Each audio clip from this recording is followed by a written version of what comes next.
United Through Reading finds its way to active duty service members in many, many ways. Sometimes United Through Reading arrives by air, sometimes on a cargo plane, sometimes in a book locker on a ship, sometimes in a USO mobile kit, and sometimes in the rucksack of a chaplain serving with deployed service members. One of these dedicated chaplains was Captain Dale Allen Getz. Ladies and gentlemen, we honor the memory of Chaplain Getz and his service to military families. With us tonight are Chaplain Getz's sons, Landon, Caleb, and Joel. They are adorable. And his mother, Hope, as well as Chaplain Getz's wife at the time of his death, Mrs. Christie Bixby, the mother of his 3 sons. Mrs. Bixby, would you please join me on stage?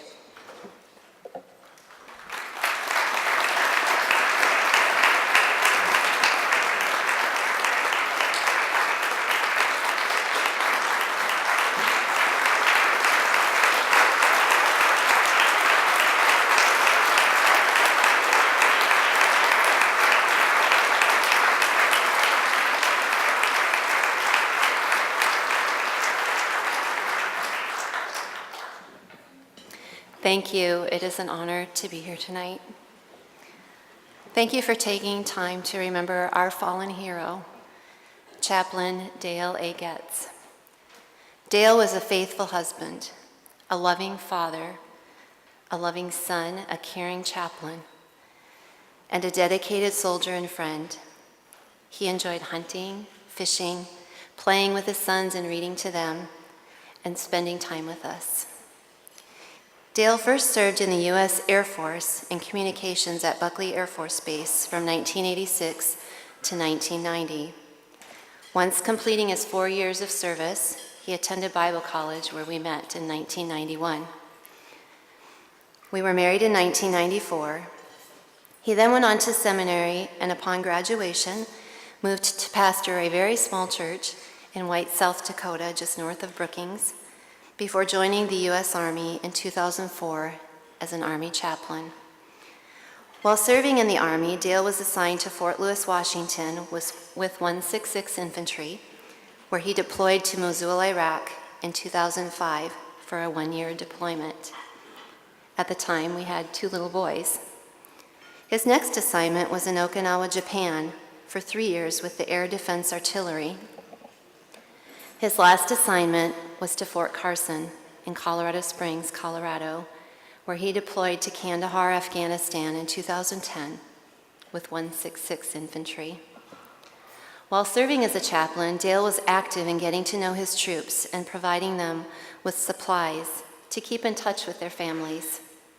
He had a passion for his soldiers to stay connected while they were deployed, and he was often found giving his cell phone out so people would call home just in case they hadn't. Dale's last deployment began August 2nd, 2010. I'll never forget the day. We went to church that morning. We went home and got his duffel bag. I took the last picture of him, and we walked out the door to Fort Carson. He left behind myself and our 3 sons, ages 10, 8, and barely 1 at the time. Just a few weeks later, on August 30th, 2010, while traveling in a convoy, his Humvee hit an IED. He, along with 4 of his soldiers, were killed instantly. He carried recording equipment from the United Through Reading with him even the day he was killed, in order to ensure that his soldiers read bedtime stories and sent messages of love home. The news hit hard. Dale was well loved and will be greatly missed. The memories he left his soldiers, families, and friends are truly treasured. He always had a smile or a kind word of encouragement. They always looked for Chappie to come around the corner because they knew they'd have a good day. Dale left a legacy of service to others and showed extreme dedication to them by his role as a chaplain. As for his family, we had wonderful memories. Dale and I were married 16 sweet years. That picture you saw of us was one of the very last family photos we had. Not the last, but probably the third to the last. It was at Seven Falls in Colorado Springs. We had 3 sons together, and we lost 8 babies through miscarriage. It was a wonderful marriage, even in the midst of joy and sorrow. I'm so thankful for his life and his example. Though this part of the story is sad, I'm happy to share what has transpired since.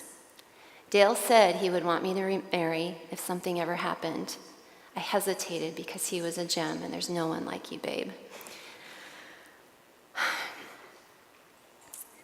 Little did I know, a year after Dale was killed, that God was preparing another love. Jonathan Bixby lived just an hour and a half away from me in the Denver metro area. His wife, Amy, had been diagnosed with stage 3 breast cancer at age 34.